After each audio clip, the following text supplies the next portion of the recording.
Vítáme vás v nově vznikajícím muzeu Svět Škodovek v Čerčanech u Prahy. To jsme pro vás chtěli otevřít už letos v létě. To ale bohužel nestihneme. Proč? A co pro vás chystáme? Tak na to se teď s námi pojďte podívat. Z původní haly, která stála na tomto místě a hrozilo jí zřícení, se nám podařilo zachránit krásnou starou ocelovou konstrukci, které jsme dali nové opláštění. A tím jsme získali 1000 metrů čtverečních na depozitář, protože tohle není výstavní hala. Aktuálně se v našem depozitáři nachází přibližně 100 aut mapující historii značky Škoda od předválečných let do současnosti. Postupně jsme je vystupovali po celé Evropě a jedno po druhém se je snažíme zrenovovat do původní podoby. Specializujeme se na závodní, prototypové a užitkové vozy Škoda, které takto pohromadě neuvidíte v žádném jiném muzeu. Ze závodňáků máme takřka vše od Škody 110L Rally po Octavii VRC. Nejcennější raritou je prototypová Škoda 130 RS z roku 1975 s 5stupňovou převodovkou, která v roce 81 získala titul mistra Evropy na okruzích.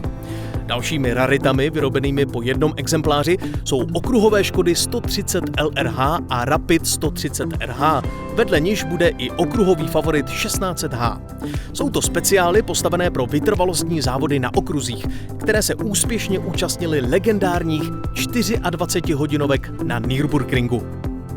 Mezi naše prototypy patří například Škoda 990 NOV Favorit, několik karosářských provedení Škody 720 a 761, které se bohužel nedostaly do běžné produkce. Dále předsériové typy ikonického RK, které jako dar dostal tehdejší vůdce Sovětského svazu Leonid Brežněv, a Škody 120 GLC z roku 1975, která o 6 let předběhla varianty Garde a Rapid. Další část tvoří velká sbírka užitkových vozů. Sanitky, hasičské speciály, pohřební vozy anebo takové specialitky, jako je silničářský lajnovací stroj postavený ze Škody 100 anebo unikátní Papamobil, alias favorit pickup na vzduchovém podvozku, přestavěný pro přepravu invalidů. Do naší sbírky patří i jedničková Octavie Long, postavená pro tehdejšího premiéra Miloše Zemana, anebo dvojkový Superb, který jako prezidentský speciál vozil Václava Klause. Už věříte tomu, že naše muzeum bude opravdu unikátní? Musíme jenom dokončit halu, ve které všechna tato zajímavá auta vystavíme. A to je tady. 1400 metrů výstavní plochy. Tady všude budou auta. Za mnou, za těma modrýma plachtama, chystáme přednáškovou místnost, ze které budete moct sledovat přednášky i z pohodlí vašeho domova online.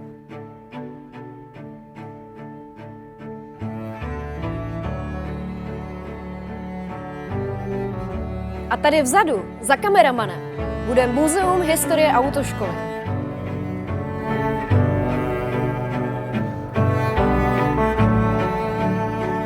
Celá tato část za mnou se musela kompletně postavit znova, protože byla v tak dezolátním stavu, že by nám časem spadla na hlavu.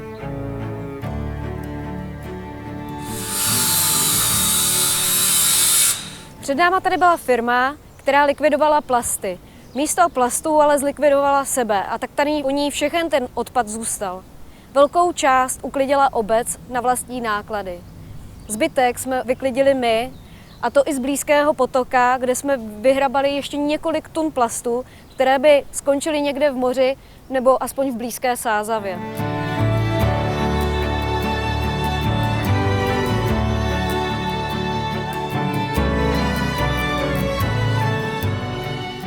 Na nákup areálu a jeho následnou rekonstrukci jsme si připravili 25 milionů.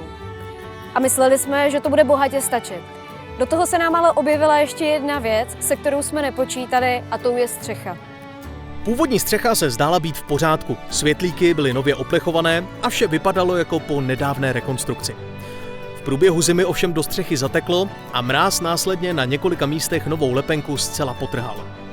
Do budovy začalo zatékat a s každým dalším mrazem se situace jen a jen zhoršovala.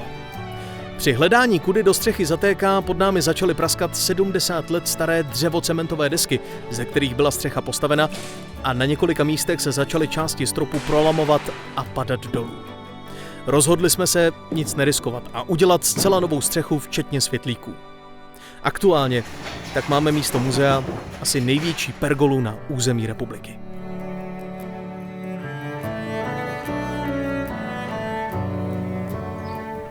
Kalkulace na novou střechu jsou 3 miliony korun. A proto bychom vás chtěli poprosit, zda byste nám nepomohli to spolufinancovat. Třeba tím, že si u nás předplatíte vstupné.